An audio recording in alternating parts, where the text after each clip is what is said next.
Welcome to another episode of Two Ales and Hockey Tales with Wally. And today I'm so excited to have on a 41-year-old from Great Falls, Montana, USA. A fourth rounder way back in the day to the Atlanta Thrashers. His hockey journey has taken him to the USA, Sweden, Sunderjyski of Denmark, and for fun ran amok of the EIHL with the Belfast Giants of Northern Ireland, and went wherever Team USA would have taken him when he played for them too, winning the league with those Giants and the Challenge Cup. Also, he's a legend at Western Michigan University, where he was the CCHA Rookie of the Year and was my captain. And then went on to make all of the Broncos proud, lacing up for over 400 games with the Carolina Hurricanes. But he may be best known for what he's doing in the coaching world.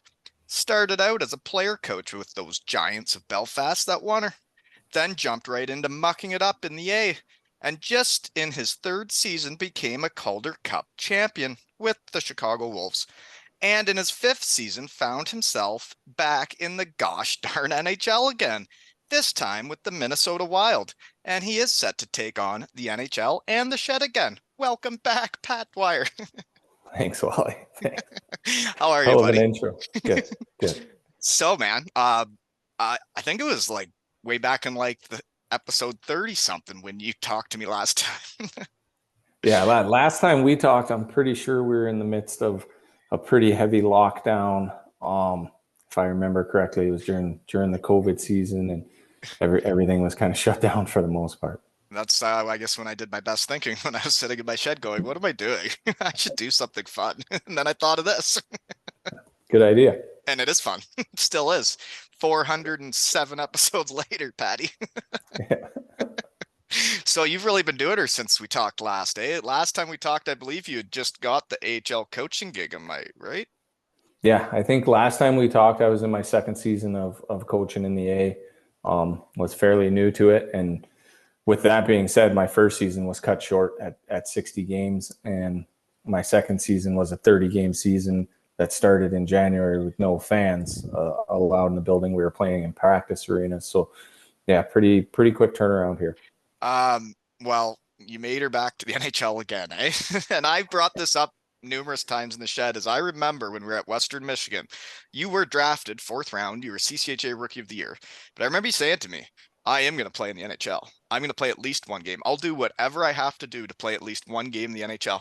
And I thought, wow, that guy has confidence that he is going to do her. And I never actually believed I could. And then I didn't. And, you did. Yeah, it's interesting.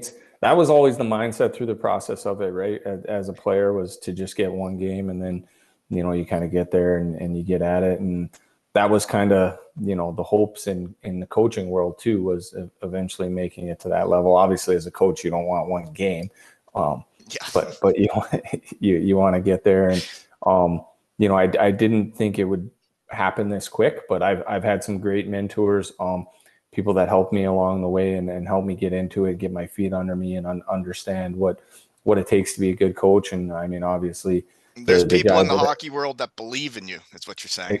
exactly, and the guy that kind of mentored me and took me under my wing just took over San Jose as the head coach there, and he's even younger than I am. But no, it's good when you have the right people around, and like you said, believe in you and work with you, and don't try to hold secrets from you, and make you learn the tips of the trade and stuff like that. They actually help you navigate through it. You can rise pretty quick. And it's true though, when I joined the real world, you there's people that are good teammates, and then you can run into people that maybe aren't in the real world. And you remember the people that taught you how to do things and made you better and more knowledgeable. And then the people that were keeping the tricks of the trade to themselves to make themselves more valuable, don't really remember those people. Yeah, exactly. And I can honestly say, and you remember it probably coming out of Western, that's where I think the biggest change in hockey's taken place is when I was coming into the pro world. It was still, the professionals kind of kept the tricks of the trade to themselves, and everything like that. And then now you look at it, and these kids, stuff that I was learning as a 21, 22-year-old kid, these kids are now getting taught at 10, 11 years old, which has only allowed the game to grow and blossom. And you can see the amazing young talent that's coming through the game right now because people were willing to share their wealth and knowledge. That actually brings back a memory was when I signed with Columbus and their strength and conditioning guy was giving me the tricks of the trade through the summer. And one of his tricks was to do hot shower, hot shower, cold shower, and then end it with a cold one. But then I remember him saying to me, don't tell your teammates about this. You're competing with them now. I'm like, what? I don't hockey like that. If I know how to do something, I'm gonna tell my teammates so they're better, you know? Yeah, yeah, exactly. And that's the one thing that I think hockey's really gotten away from. Even if you look at the coaches now, the coaches in the NHL, stuff like that, like the seminars they go to, the webinars, the stuff that they're teaching, not just college coaches, junior coaches, but youth hockey coaches, so that the game can grow and take off and grab roots at a younger age. It's great to see the sharing of knowledge through all this stuff.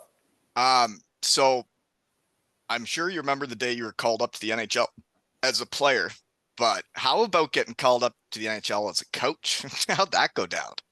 Well, I can honestly say neither of my call ups as a player, as a coach were smooth. You're sitting at home, you got time to pack, and you go. They were both pretty hectic, and that's the same with this year. We were on a road trip out to Hershey. We had spent Thanksgiving in Hershey, Pennsylvania.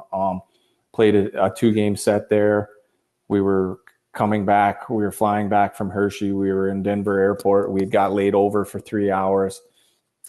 Everybody's miserable. Everybody's tired. Everybody's wanting to get home. And we were sitting on the plane, and you fly commercial. I got a middle seat between 2 rookies. Not overly excited about that. But we're sitting there, and all of a sudden the boys started going crazy. Twitter and social media started taking off that Dean Edvinson and Bob Woods had been relieved of their duties, so the players were talking and showing Instagram and like, oh man, holy moly, like things are changing. Yeah. Things are changing. So we were sitting there, and the other assistant coach, Ben Simon, was sitting behind me, and like turn around, look at him. I'm like, oh man, like wonder what they're going to do, and not once in my mind did I think at all it would be me or I had a chance or anything like that. So we were sitting there, and our head coach, actually, his family stayed in Minnesota. So after the weekend, he had flown home to Minnesota to see his family for the day off. And so he wasn't around. So kind of sent a text to him, and he's like, yeah, aware of it and everything. And then we're sitting there, and the plane pulls away from the gate, and we're just getting ready to take off. Then we're taxiing to the runway, and I get a phone call from a Texas number. And I'm like, I don't know anyone from Texas. I'm not answering this. And then it immediately called right back. And I'm like, do I answer it? Do I not? So I let it go to voicemail again. And this time voicemail's left. It's like, hey, Pat, it's Billy Guerin. Give me a call when you get this. So I'm like, all right, I got to call him back. So I'm calling him. We're literally taking off down the runway, getting ready to go in the air. And he's like, hey, Pat, obviously you saw what had happened. And in my mind, I'm thinking that like he's just going to tell me, all right, like make sure when you guys land, you let the players know, make them aware of the situation. Still hasn't clicked. So we're flying, and he's like, and I'm like, all right, Billy, like I want to let you know, like we're going up in the air right now, so I don't have a lot of time. And he's like, all right, let me make it short. Do you want to coach the Minnesota Wild tomorrow night? And I'm like, yeah, I do, Bill. And he's like, okay, perfect. Call me when you land. So we take off. You must have been all juiced up on that plane right then beside the rookies, eh? Oh yeah, I'm juiced up, and I kind of had my head between my knees and talking to Billy, and then I get done, and I'm all jacked up. So first thing I do is I buy the Wi-Fi, right? So I can talk to my wife, and so I text my wife, text my dad, and everything. And then I was able to make a couple phone calls like through my knees. And at this point, you can see guys are kind of starting to catch on with it a little bit. So we land, get off the plane. We land at like 6:00. I call Billy, and he's like, all right, so here's the deal. We play tomorrow night. You need to be in Minnesota tonight so that you can be at the rink ready to go tomorrow. How much time do you need? I'm like, well, I got to get home. We just landed. I got to get home. I got to pack. He's like, all right, Team service guy will call you, get you ready. So black car shows up at my house at 9 p.m. So by the time I got home, my wife ran and grabbed McDonald's for us to eat while we were packing up all my stuff, just throwing stuff in suitcases. Some things Black don't car. change with you, eh? Yeah, exactly. So black car shows up, get in the black car. The whole ride up, it's a 3.5 hour ride. I'm just sitting there crushing video, getting meetings ready for tomorrow and everything. Getting in at 1 o'clock in the morning, check into the hotel, and I had to be back to the rink at 6 a.m. Kind of because I had never met Heinze before. I knew the other coaches a little bit from training camp, but I had to get in and get organized. So it was a quick turnaround, but I think looking back on it, I think that was the best. Like you just had to get right into it and go. There was no not overthinking it. Yeah, exactly. There was no two days where you had to talk to media and build up the nerves and everything like that. It was So you had never met the new head coach. I figured that you would have had to have like an interview with him and he would have got a say in it. That's not how it works. You usually like come a summertime, like if a coach is replacing a coach in the summertime, that's usually how it works, right? Mid-season changes are tougher. He was obviously in New Jersey to start, and then he went to Nashville, and all the coaches that he had brought into those positions were filled with jobs. They were working for other teams and stuff like that. So he didn't have anyone that was out there and available that he wanted to bring in. And well, that's pretty cool that they believed in you, and you'd only been with that organization for half a season, right? Yeah, I'd been there like 2.5 months with those guys. We had played 20 games in the A with those guys, and they felt like it was a good fit. Well, that's really cool. So did you know Billy Guerin at all before that season? Not before that season, no. I met Billy at training camp that year, and worked with them through the training camp process, but that was all I knew of Billy. Well, I don't know if I've told you about these guys yet, but the Kincardine Canucks under 13 are all Ontario champions. I don't know if you knew that. Nice. Congratulations, gentlemen. That's awesome. Way to go. See, guys, the Minnesota Wild know about you too. Right. So I do have a couple horses. I got a Savage. My son's showing some signs of being a player. Just letting you know, the Canucks have some players out here, Patty. All right. We got some pretty good scouts that do a really good job of finding guys. And like I will say, I know you guys think it's a small town in Ontario and everything like that, but I've watched it through my career. I watched it through a kid that plays in a small town in northern Wisconsin that just got invited to the U.S. Under 17 14-man roster, drafted in the USHL. If you can play, they'll find you. I agree. Yeah. I just like bringing a little exposure to them, in case people don't know about my small town boys, because they're gamers. Well, you're proud of them. You're proud of them. That's 16 and 0 in the playoffs, buddy. Never lost a game. Kicked the shit out of everybody. So what I know, like each assistant coach kind of has their lane of what they take care of. What role do you provide? So I work with the forward and the D. Like I do a little bit with both in an individual video basis, individual skill basis. I head the PK. Obviously, as a staff, we make decisions on systems, how we want to do stuff, how we run stuff. But I kind of head it. As in I'll run the meetings and stuff with the PK, pre-scouts, as far as that stuff goes, and then just one thing about Heinze that I love is everything's inclusive from a staff standpoint. Everybody's involved. He wants people's opinions, so he'll come in, pre-scout stuff, whatever. We're breaking down video. He wants our opinions. He wants to know what we're seeing. So we're a really tight-knit staff in the fact that we go over a lot of video. I can honestly say there's not really anything that gets presented to the team that hasn't come through all our eyeballs first. Where I do know surprises. Yeah, exactly. Where I do know there is staffs where, this guy's got D zone, this guy's got this, and you'll walk into a video and you're like, hey, I wonder what he's going to present today. We don't have that. Everybody knows what's on the docket for the day, which I think is great because players have questions. Players have guys that they're comfortable going to. It might not always be the guy that's heading it. So I think it's important that everybody's on the same page. So if a guy comes to you on the ice in the locker room and says, hey, I didn't really get that clip on this. Everybody has to be prepared to answer it and teach it and not just go, yeah, why don't you go see him? He's got that covered. Well, and yeah, like it's a little different for me.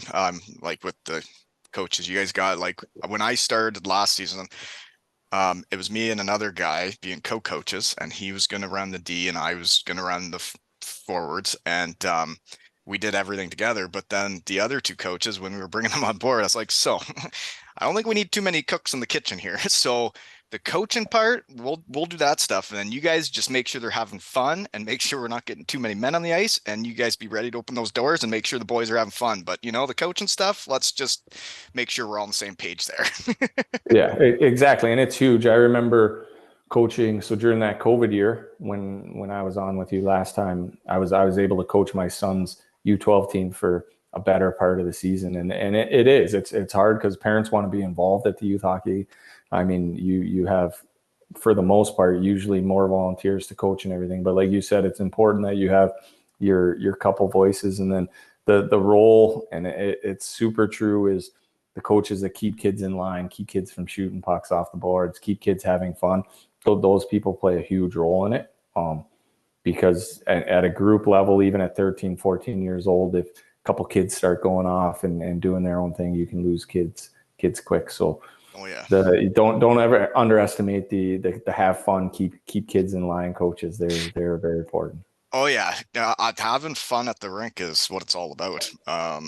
Do you guys have fun in the NHL? Do players have fun still? Absolutely, absolutely, 100%. That's the one thing about the league that's so fun is the hooting and hollering on the ice, the fun that they have. And the group that we have, Marc-Andre Fleury is unbelievable. He keeps everything light. Every save he makes is a hoot and holler. Every time he gets scored on, he's shooting pucks at a guy. But no, they have a lot of fun. We like to have fun, like you said, whether it's NHL or it's youth hockey. It's what the game's about. If you're not having fun, you don't want to come to the rink. And if you don't want to come to the rink, You then don't you play as you, well. you don't play well, right? So 100%.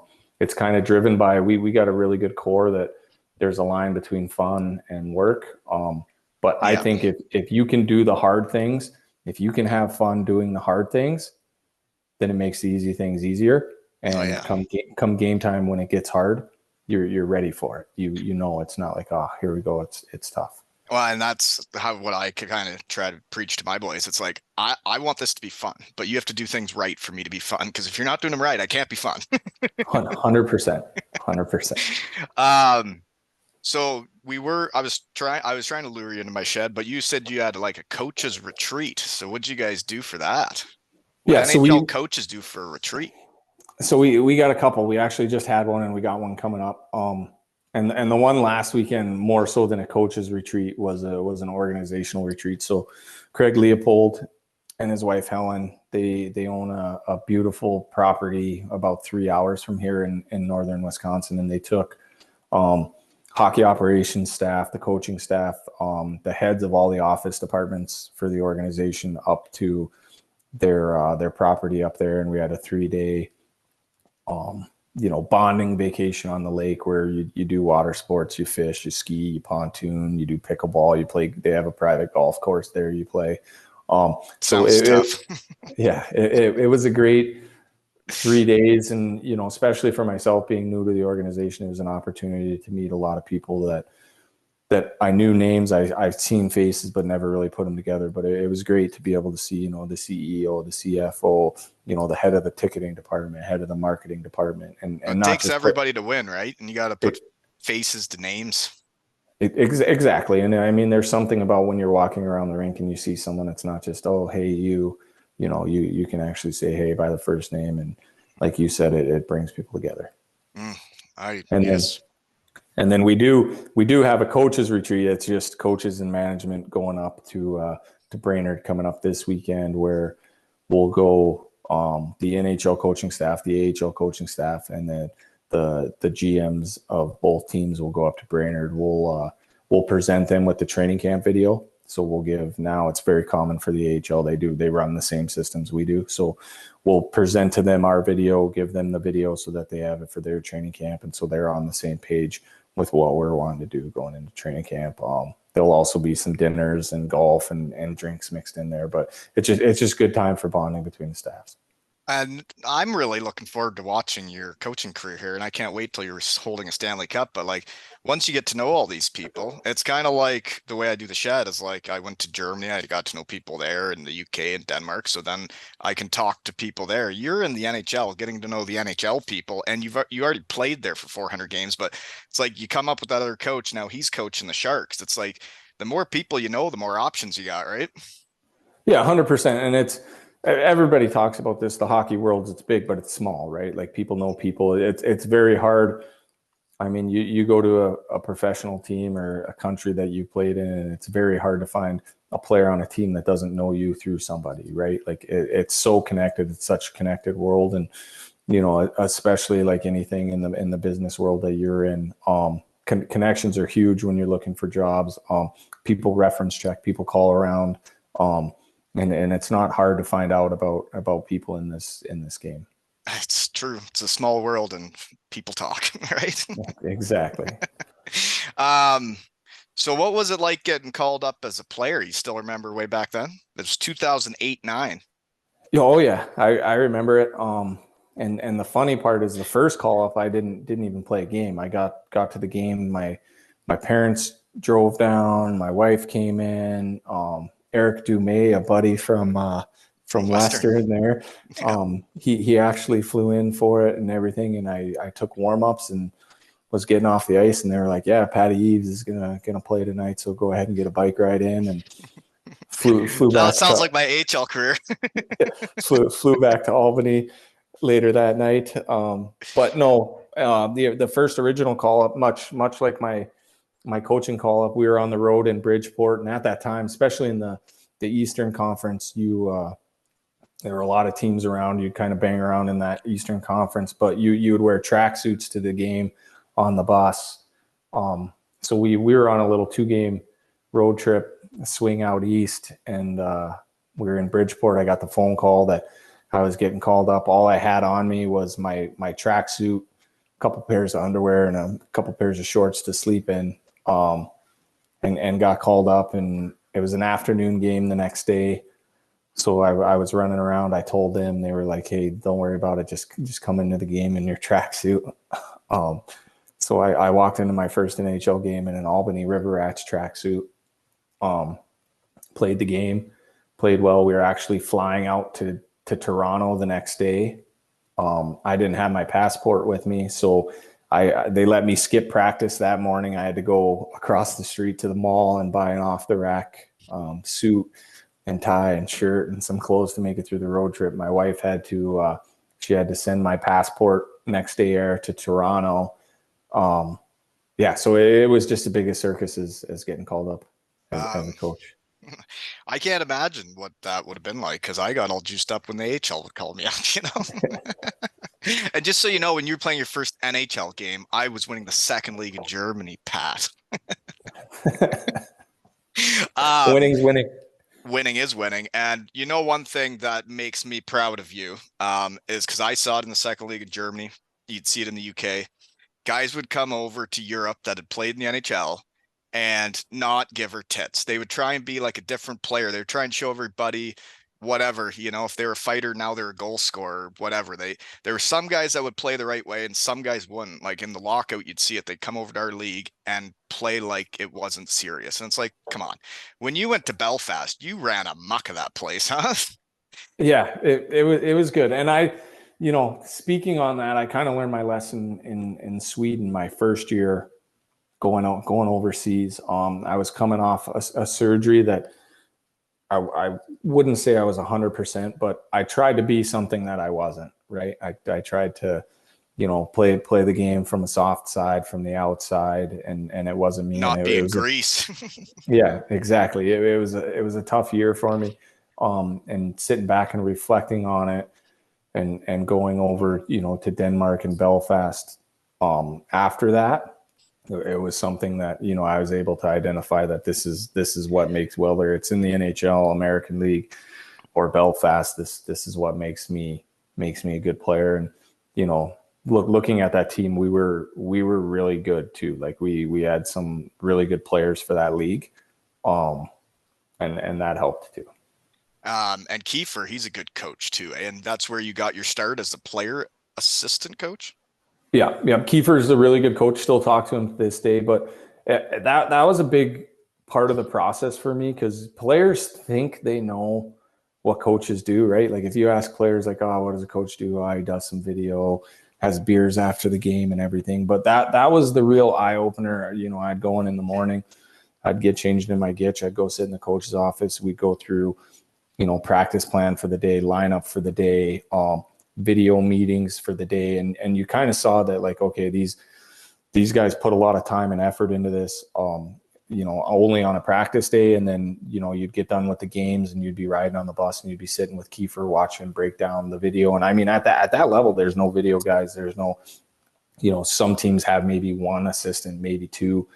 So he's breaking down a whole game from start to finish on what he wants to show, and power plays, penalty kills for the next year. So it's huge in my transition, realizing that the work that goes into it, right? As a coach, players think we get done with the game, we have a couple beers in the coach's room after, we go to bed and we wake up the next morning. Or you're not. Like night after a game, very rarely am I in bed before 1:30 in the morning, because you got to break down video. You have to be prepared with The your next day. meetings for the next day for the players. So when the players come in the next day, you have answers for them of why we won or why we lost, and what needs to improve, what went well. So there's a lot to it, and that helped open my eyes to it, because I do know quite a few guys that have gone from retiring, being a player, wanting to get into coaching, and they get 2 months, 3 months into it, and we're like, hey, I had no idea it was this much. It's not for me. Maybe I'm a management guy. Right. You got to love it. You got to love the grind and want to see your players succeed, right? 100%. You have to embrace the grind. You have to, have a passion for not only winning, but like you said, for your player growth and your players to succeed. Because you can have a passion for winning and put in all the work and everything, but if you don't have that relationship with your players, that they trust you, they trust the process, they trust what you're trying to do, it's not going to go anywhere, right? That player coach relationship now is the basis of anything. You can win on a player coach relationship with bad systems. You're not going to win on good systems with no player coach relationship. I completely agree with you. Your players need to want it for themselves and for you, right? 100%. Like there's got to be a trust, and players hold a lot of power now, right? Like you can't just, it's not the old days of, hey, you're going to do this, and if you don't do it, you're not going to play. Right. It doesn't work like that. There has to be a why to what they're doing, and if they don't buy into that why, you're Yeah. just banging your head off the wall. And I mean, well, we know each other from our time at Western Michigan, and I would say we probably learned how we want to coach with the player relationship from our experience there, right? A little Yeah, bit. I mean, and I think we talked about this on the last time I was there. Everybody's experience at Western was a little different, right? Yeah. Everybody had different experiences. I mean, we were all there. We were all with the same coach, but obviously that was in an era where coaches handled different players differently than other guys. All coaches have their shortfallings and stuff, but I do like Jim. Me too. He was But like he was he put me in every place to succeed while I was at Western. I mean, he did. He put me in a place to succeed every game, every practice. He was just really hard on me. Yeah, exactly. And that was the way it was back then. But I think, like, looking kind of what I want to be and how I coach, I think I took something from everyone, whether it was good or bad, or, my coaches from back to juniors, through college, through my minor league career, through my NHL career. Because although I was in Carolina for 7 years, I had 4 different NHL coaches in that organization. Right. So you take from them and into, even Sweden, Belfast, and Denmark, there were stuff that I learned along the way that taught lessons and kind of formed how I want to do things. I totally agree. That's exactly how I do it. I would say it wasn't just coaches though. It's also, you can learn a lot from your teammates, right? 100%. Yeah, absolutely. And, I think from the teammate side of it, it's probably more as a player, right? Like if you watch and you are observant around the locker room, you can pick up stuff. You can pick up stuff on the ice. But from a coach to player relationship, you can learn a lot about the modern player by just sitting down and talking to them. And, Getting to know them. it's getting to know them. And the one thing I'll say that I've seen a change in from my playing career to now my coaching career is um the amount of work and stuff that these kids do. And it's every day, when I was in the NHL and it was mid-August and you're coming back in ready for training camp, you're skating maybe 2-3 times a week. The NHL group you'd work out now. And these kids, it's every day. It's so routine to them. They've been doing it for so long. It's completely changed. I mean, you lose out, you miss the playoffs, and I think it was a week after we had missed the playoffs, there were already guys back skating. Wow. We And wouldn't do that back in the day when hockey was no, over. It was over for a while. yeah. You took at least a month off, let the body heal. Then you'd start in the weight room, kind of build things up. And I mean, I don't really remember touching the ice before beginning of July, Mm, and now these kids are back. So that's the relationship where if you're not connected with them, like you don't understand their point of view. Because I still do think it's important that when the season ends, you do need to take time, you need to recover, you need to refresh, reset, so that when you come back, you're passionate about and you're doing it again. excited. Yeah.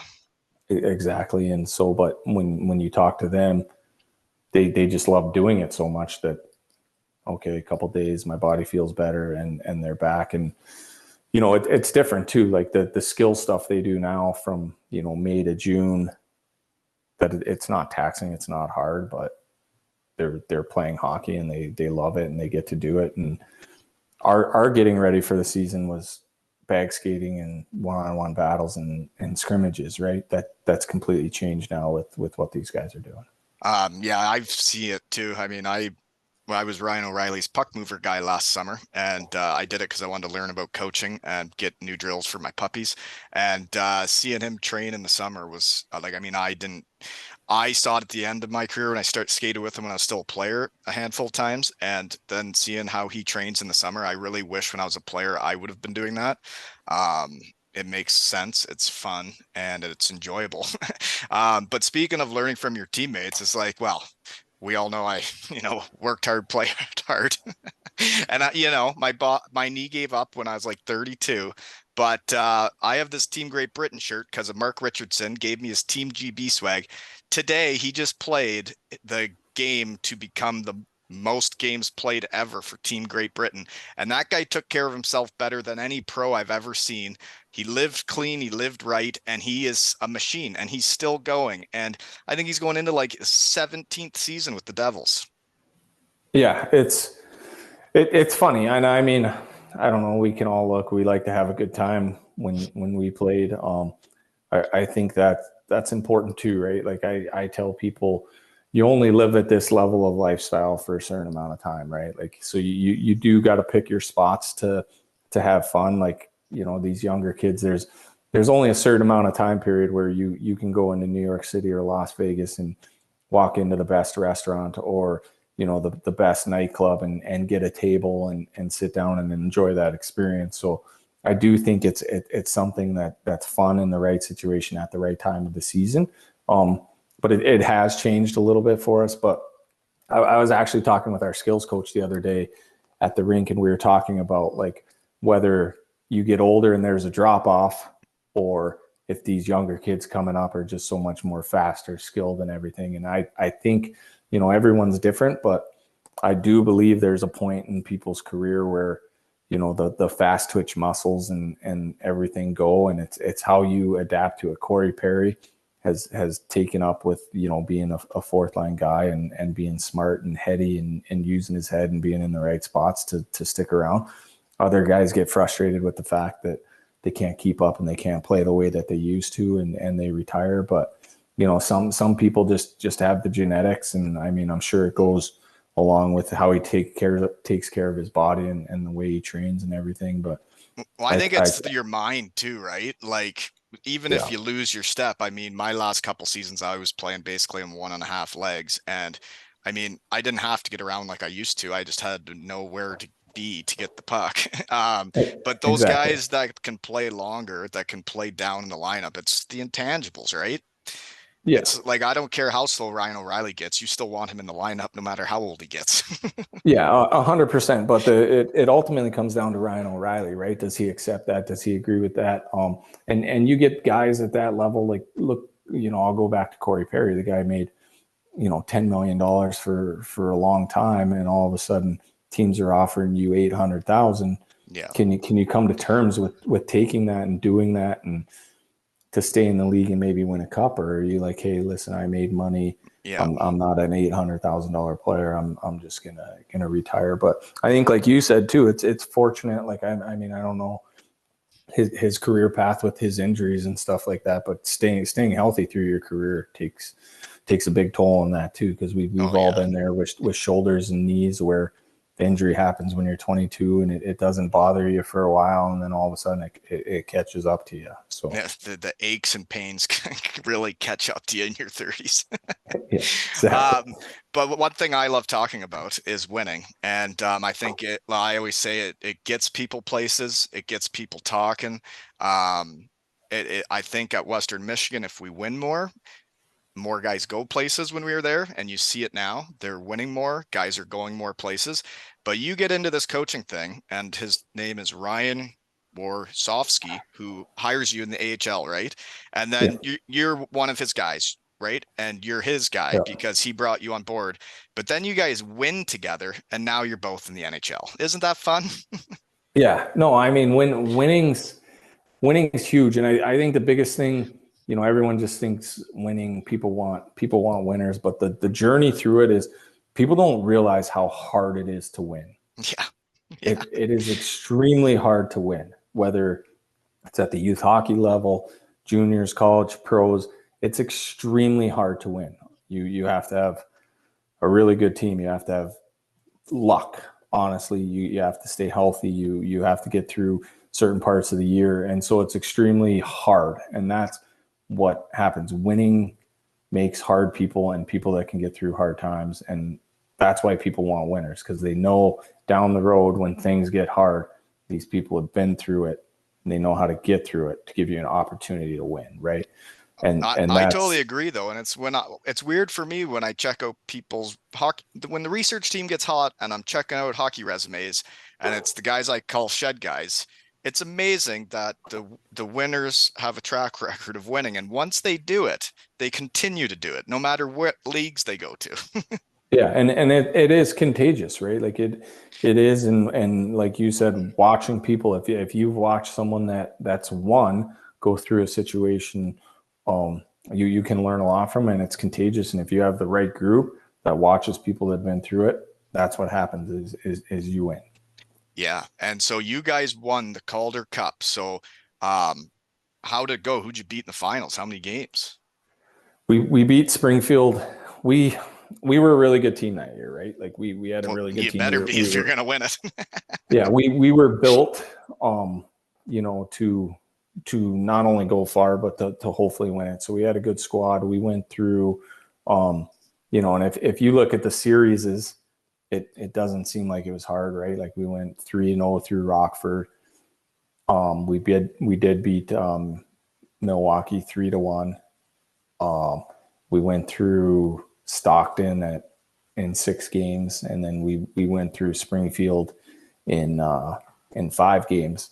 So it wasn't like anything really came down. But the thing with those series is especially the Milwaukee series, is you go in, it's 1-1, or sorry, we went up 2-0, then it goes 2-1, and coming into that if you lose that next game, it's going to a game seven. Game sevens are coin flips, right? Like Oh, you, they're intense. it's anything, right? So you go in the time between that game four of that series was possibly the most stressful part of that playoffs, because they had a good team. It was a rival. We had played them like 14 times already that point to the season. You knew everything that was going on with each side. You knew what they were going to do. You knew, so it was extremely stressful, because you knew if they won that next game, you were in a situation where it becomes a coin flip game. And then same thing with Stockton. We went into Stockton. We outplayed them. It probably should have been a series sweep, but their goalie Dustin Wolf was unbelievable. He stole 2 games in Stockton for him. Next thing you know, you're going back to Chicago for Game 6, and same things going through your mind. Like if they win this next game, their Yeah. goalie's extremely hot. They're they're going. They have the momentum. You get into Game 7, even though it's at home. It's a coin flip. So it was a stressful time, but a very important time for my coaching career because it brought the level of pressure. Like there in a regular season, there's not a ton of pressure on AHL coaches, right? Like, yeah, you want to win, but if players are getting better, players are developing, you're winning games and stuff like that. There's not a ton of pressure on you, right? Like Yeah. the NHL there is. So last year you come in, every game matters. Like it's like being on a roller coaster. You win, everything's great. We came in last year at the beginning, we went 11-1 in our first 12 games up with Minnesota. Since me and Hines came in, you lose that second game, so you're 11-2, and it was like the season was over. You know what I mean? And if I didn't have that pressure and those ups and downs of the playoffs, Yeah. I think I would have struggled with handling that. You'd sit there, you'd be like, we're 11-2. What's everyone freaking out about? But that's the business. It's a win now business. And that playoff run really helped me adapt to that. Well, I think in my hockey career, especially come the end when I was, like a leader on the team and had to say stuff in the locker room more often. One of the things I always said is like, we can't get too high and we can't get too low. Like, you have a bad period. Don't come in here and all start getting mad at each other. Like, go out and be better. Like, don't get all high and low because you get too low, then it's hard to get back up, right? Yeah, 100%. And that's the message to the players, right? Like that's the message. But from like coaching staff, management staff, like it's different. It's hard to explain. Like when you go in after a game, like players lose a game, they're like, okay, listen, we just got to be ready to go tomorrow, whatever. Coaches, you got to find the why, the how, what went wrong. Yeah. And so you don't want to say it's a more negative environment, but it's more of a roller coaster ride. Is like, okay, like now how do we get back on the horse? How do we get back to what we were doing? Just Players are living at just a higher intensity. players are just like, okay, I got to be better tomorrow. I gotta dial in this. And I've learned from coaching that I wear losses harder as a coach than you did as a player, right? Because as a player, you always had an opportunity of tomorrow to go change things, right? You could impact the game. You could have a part of the outcome, right? You played a part in the outcome. Coaches don't really, right? Like you give the best game plan to them. You give them but at the end of the day, players Have to go out and determine do the it. outcome determine the outcome of the game. Exactly. And so at times it can be frustrating as a coach because you sit back there, you're like, hey, this isn't what we talked about. This isn't what we said we were going to do. Yeah. But you can't be the guy that goes over the boards and throws the hit or, Right. you know, Does something to get the game going. exactly. I know exactly what you're saying. My boys lost a heartbreaker in the Silver Stick tournament halfway through the year in a shootout to a team we should have beat and beat every other time. And then we go show up for our next regular season game because it was such a soul crushing loss that the boys were all like on edge. Like even when they were warming up, they weren't goofing around having fun. They were, being snippy with each other. And I could tell they weren't in a good mood. And then we went out and lost another game. And I was like, how do I get these kids having fun and enjoying this again? So I let the boys shave my head. There you go. It's got to be fun. It's You got got to to be find something to get them going, right? exactly. And like you said, as much as winning can be contagious, losing is even more contagious. I agree, man. When I went to a few teams in Germany, and once the losing started and the fans get on you, and then the coaches are feeling the pressure, so then they're being dinks, and then it's hard to ever find the rhythm, you know? It is, and pressure does crazy things to people too. Like you said, you get In Europe, it's fans. wild, man. They Yeah, love gassing coaches come November. yeah, and Europe's different. It's usually smaller towns. I mean, everybody knows where you live. You're the import. You got the car that's got the team logo on it. Like there's no getting away from it in Europe. There's no. No. It's But when literally you're in winning, your you're like a face. rock star of the town. And it's funny because like when I was in Bietigheim and I go there, we win the championship and I ran amok. Like I felt like a rock star there. And then the team budget goes down the next few years, and then we start losing. And man, I did not feel like a rock star at all. Yeah, it's the highs and lows of European hockey. You're either, you're winning and you can't do anything wrong, or you're losing and newspapers are getting slid under your door, and people are all over you. You're out to dinner, people are glaring at you and stuff. You Uh, hit it right on the head. It's a roller coaster. Changes your whole day, that's for sure. So Yeah. here's a random question for you, because when I coach, like I really love all the kids. But then, there's the odd time where, you just kind of take a shine to one of them. Do you got anybody on the team that is like, he's like your brother?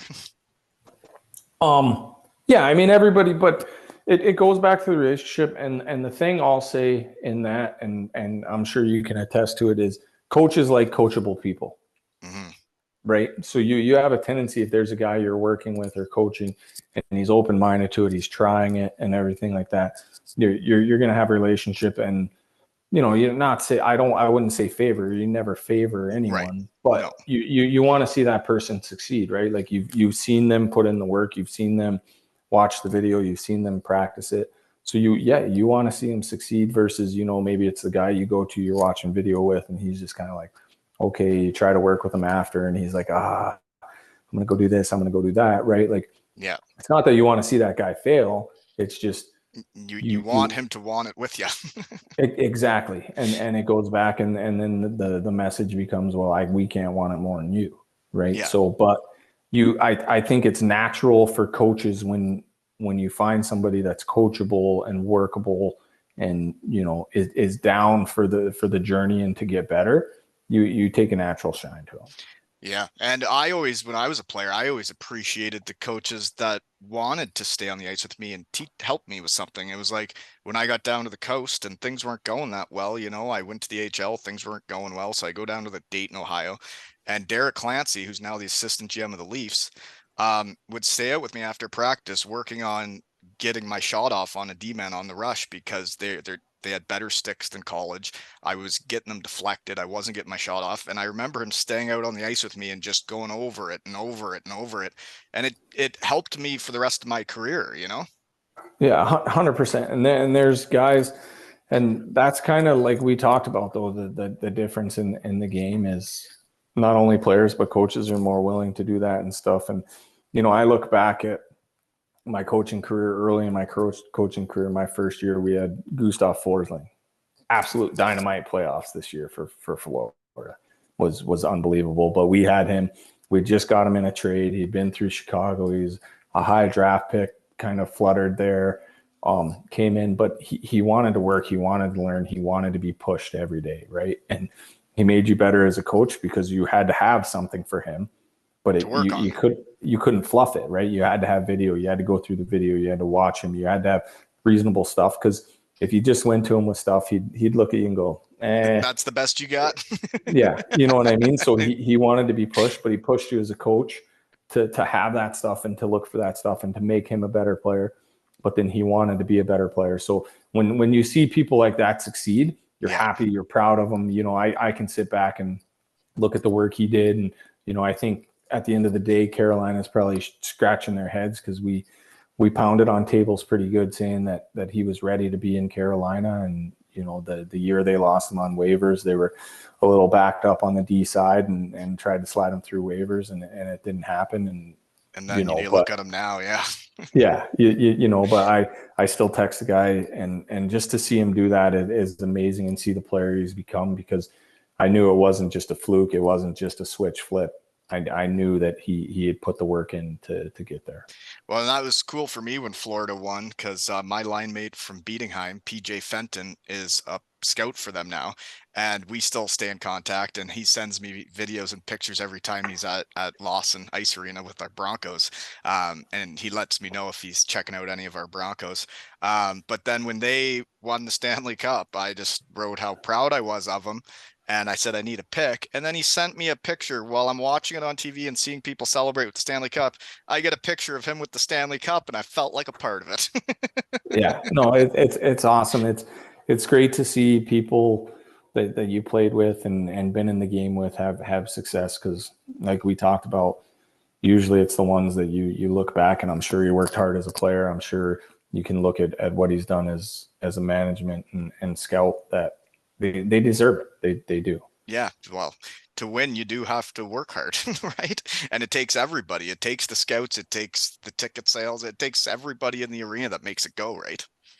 Yeah, and that's I mean, if you look, I mean, obviously every league is different, but if you look at the NHL, the team that wins the Stanley Cup is typically, like you said, a team from top to bottom, and on any that given year was probably the best run team as an organization. You know, you look at Florida 3-4 years ago, Hey, you stop playing couldn't with your tallywhacker down there. I can hear it. you can you could see, like, they couldn't put them on national TV games because there was no one in the stands, right? Like, and so Mhm. you look at the turnaround that they did through their ticket staff and everything like that, goes back to it becomes a team. Oh yeah. Yeah, I love seeing my friends win. So you know what I'm trying to get done here is the league home opener in Cardiff. I'm trying to get 1,005 Twix thrown on the ice. I saw that on your Instagram. I'm trying. Trying Mac, to order pallets. yeah, because Matt Caruth, we got the Twix start. Actually, small world is Jeff Lavecchio, Vexed. You didn't play with him? He came in the year after you left. No, yeah, he Um, was there after he us. was my boy with the Broncos, and then he plays with Mac in Hungary. They get Twix thrown on the ice, so then he goes to Cardiff. I'm like, well, I can get that fired up with you here in the shed. And then every time they'd win, they'd throw him Twix. So then he goes to Herning, Denmark, and I said, well, can we get her fired up there? And then he was up for the shutout record in the league, and they threw 1,004 Twix on the ice, and they made a big video about it. And I'm like, that's awesome, and it warmed my heart. And now he's going back to Cardiff, and I just love winning. You know, Pat, even if I'm Yeah, just a fat old guy in my shed talking, I love winning. And I want to see Cardiff win because that's my squad. And I need 1,005 Twix at the league home opener. You know what I mean? yeah. Well, I think you got to win to get the 1,005. Oh yeah, But you don't throw one Twix on the ice if they lose, but no, I no. know which horses I'm betting on. Devils are going to win that game for me. As long as they don't have Belfast. I don't even know when the game is and who they play, but I keep telling people to do it. I think actually it's against Glasgow, but what do you know? When the research team was getting hot in your career, though, Wendell Young seemed to pop up a couple times.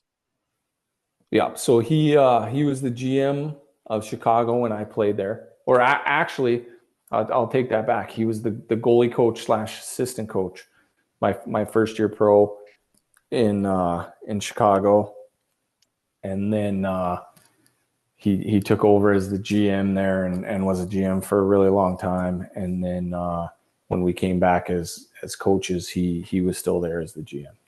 Right. So you probably had a good relationship with him when you were a player. He knew who you were, and then you end up being one of the coaches there. Yeah. So where you get relationships with goalie coaches. You're out there, you're shooting on goalies before practice, after practice, kind of build those relationships. And then coming back as a coach, they didn't have anything to do with the coaches hiring. That was all through Carolina and stuff like that. But it's crazy. Like we talked about, it's a small world. As a player or a coach, there's, you don't want to burn any bridges. No. If you're a good person, you're going to have your bumps with people and stuff like that, but you have to keep an open mind, because there's going to come a point where you're going to work with someone again, especially Or if both somebody's of them going to call them and say, "What do you think about this guy?" 100%. It's going to happen, and that's hockey. It's a small world. Everybody knows everybody, and chances are you're going to reconnect with them at some point. Well, it's kind of like doing this, right? It's like I say, shed guys know shed guys. And if I ask a guy, I don't know, I'm sure he's going to ask my buddies, like, what's this Wally guy about? Why is he asking me to talk to him in the shed? Yeah, I mean, it's shed guys. Shed guys are hockey guys, right? So They sure are. they Yeah, they talk. they do talk. So when you win the Calder Cup, you guys must have had fun. Yeah, it was good. We won it in Springfield. It was like a Tuesday night or something. So there wasn't much going on, but the team did a great job kind of putting on a little party back at the hotel. We had fun there. Flight back home. Flight back home was a mess. We half the team missed the flight and had to to take later flights in. Sounds about right. Yeah, but no, it was a lot of fun. I mean, you have fun with it. There was no parade or anything, but we did a nice little thing back at the arena where fans came in and kind of like a bigger scale pep rally, I guess if you want to call it, which was awesome, and dinners, and we had a really good time, and you deserve it, right? It takes so much to do it that you have to celebrate it and embrace it. If you just move on, you lose the Oh, whole purpose of it. it's the days I won are the days I remember the most of my hockey career. Everyone has a funnier tale than the other. Exactly. Sorry, beating hype. I'm well grown up now. Maybe. We're at a muck of that parade. Oh, jeepers. Um, yeah, I celebrated much better with my under 13s this year as more grown up Patty. Yeah, just belly flops, right? Belly flops. Yeah. Though I do those before we win the championships, if they earn it through the round robin. Then when we're going into, the semis and finals, I give them a good belly flop the night before, get them all fired up. Yeah, belly flop and a shave head. So far, it's been going all right. Good. Well, I guess one thing is you've always been an assistant coach, eh? Yeah, always been an assistant coach. It's something, I think, and me and my wife have talked about this. I think, down the road, being a head coach would be something I'd be intrigued with, and maybe like to do. But right now, I've seen, through working with these head coaches and stuff like that, I've seen the demand in head coaches, right? Like there's a lot for assistant coaches, but then you add on, scheduling, interviews, all this stuff, talks to management and stuff. And I've seen how busy it makes them. I think being an assistant right now with my kids still at home, and everything is the perfect balance between my work and my family, right? Mm-hmm. Still Yep. being able to be involved with that. I'm not sitting at dinners. Very rarely am I sitting at a dinner and I'm like, I got to take this call. Right. Where I've seen You can be it present when happen. you're at home. Exactly. And as a head coach, a lot of time there's stuff that happens off work hours that you have to take and you have to handle. And so the other part of it too is I think, you have relationships with players as a head coach and everything like that, but your kind of focus is 5-on-5, making sure that the group's ready and everything. And what I love about being an assistant coach is the individual video with players, the skill work with players that fit into the systems of what we're trying to do. That's going to make us a better team, but also them a better player. And the relationships that you get to have with these guys, the after practice D zone shooting drills and stuff like that. I love it. That's what I do too. I'm passionate about. And I mean, I'm not saying you can't do that as a head coach, but usually not to the extent that assistants do. So Right. I like that involvement right now. And like I said, I think down the road, being a head coach is maybe something we'll get into Yeah. and possibly explore. But I do think as of right now, and I You're had this happy where you conversation. are now. Yeah, I had this conversation with Heinz at the end of the year. Is right now being an assistant coach is my dream job, and I love it. That's awesome to hear. And I know what you mean by the individual skills and then be doing the video as well with them is when you have that one-on-one time with them and then you see them go out and do it in a game and you're like, yeah, man. Yeah, exactly. It was the same in the summer when I was working with O'Reilly and he was telling me what drills we were going to do. And then you see him do it and then you watch him in the NHL and you're like, oh, I saw you do that before. Yeah, yeah, exactly. It's rewarding. And I'm not saying head coaching isn't. It's just I love the day-to-day relationships, interactions with the guys. I hear you. You got any questions for me while I look at my notes, see if I got anything else? I don't. How was the Western alumni Oh, well, trip? oh, I had a time. Yammer, Davies, and Jeremy invited me into their foursome and brought me back. And it was really heart fulfilling going back and reconnecting with the family. It had been a very long time since I'd been back. And man, the Broncos are still a big family. And it was fun getting to go back there and see Kalamazoo because what a place that is, eh? Yeah, it's great. I haven't been back since I left. It's something that's on my list to do. You look at the renovations, like the campus now, like I've seen pictures of it. It doesn't even really look recognizable. They've done some really great things with it, so it's definitely on my list. It just Well, like I you think can I think attest. next summer we got to get our classes back, man. We got to go run amok. Yeah, I, I think it'd be it's just fun. it's tough with kids, and you I can know attest that's to it. why I hadn't been back either, you know. But it's definitely on the list. It's got to happen soon. Well, maybe put this. Oh, you'll still be playing. Yeah, Yeah, North American schedules. May 24th, I'm having a Two Ales and Hockey Tails golf tournament, buddy. yeah. But you'll still be We'll playing. still be grinding. Yeah. Yeah, so I guess I'll have to get the European players to come. You know, they got to get to meet my Canucks. Ah, what's your favorite drill? My favorite drill. What's your bread and butter? My bread and butter. It depends. What are we trying to accomplish? I got some Let's say, favorites for. okay, are we working with forwards or D? What are we doing? Are we doing individual skill or are we doing a team drill? It's up to you. I just asked the question.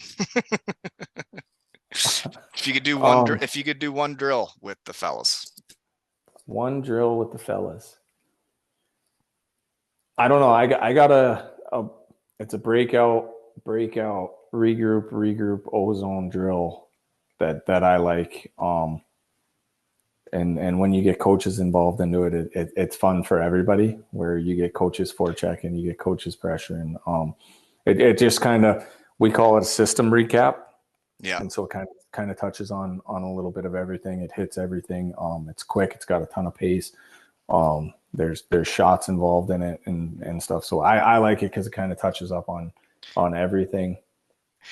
We had something very similar come the end of our season because every level you're coaching different things. But what we tried to get to, which we did come the end of the season, was we do 3 different breakouts. They'd go down, shoot, do the next breakout.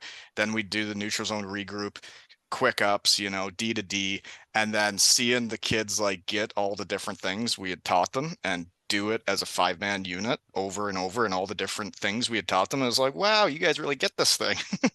Yeah, it's rewarding, man. It's very rewarding. And I look at when I coached my son's team, and I don't know how many kids you got in the pool, but when I was coaching my son's team, there was one team. So you'd have kids that were first year kids that year to kids that were playing on Team Wisconsin. So you had the whole gauntlet of players, and it's rewarding to watch. Good players are going to grow, Yeah. but when you can close that gap and you can watch that gap close from your bottom end to your top end, it's super rewarding. Yeah, it takes depth to win, right? And you need everybody 100%. playing good to win. 100%. hmm Well, all I know is I think it's really cool that I can get an NHL coach in my shed. So I just want to let you know I'm really proud of you. Thanks, Wally. Keep up the good work, eh? Keep running amok of this hockey world. Oh, I'm running amok. You are. And it makes the Broncos proud. It makes me and my shed proud. And thank you making the time for me. So go Wild, go Broncos, and go Canucks, right? Yes, absolutely. Thanks for having me, Wally. Good luck this year. Yes, and you too. I'll be watching, sir. You got to Um, repeat. might have to try and see if I can sneak in a Minnesota Wild game this year and say hi to you. Yeah, you'll have to see. I don't know how far are you from Detroit? That would probably be the one I'd have to go to. Yeah, Yeah, I'm trying to think. I don't even know when we're there. I can check it out. It's a long schedule. I look Yeah. I look at training camp first. We got to get through that. I'm a day-to-day type of guy too. People are asking me Yeah, about stuff. I'm like, hey, I got these tournaments booked, and I don't know when anything else is. yeah, exactly. I'm a day-to-day type of guy. Got to Yeah, stay present, right? we practice Monday. Yeah. My first skate is Tuesday, and then I have to cut kids in September, and that's the worst part of coaching. Yeah, that's exit interviews and cutting kids are the toughest part. Yeah. But yeah, I guess you got to do it, right? Yeah, But you got to do it. coaching's worth it. Yeah, it is. Keep on doing her, buddy. And this has been another episode of Two L's and Hockey Tales with Patty and Wally.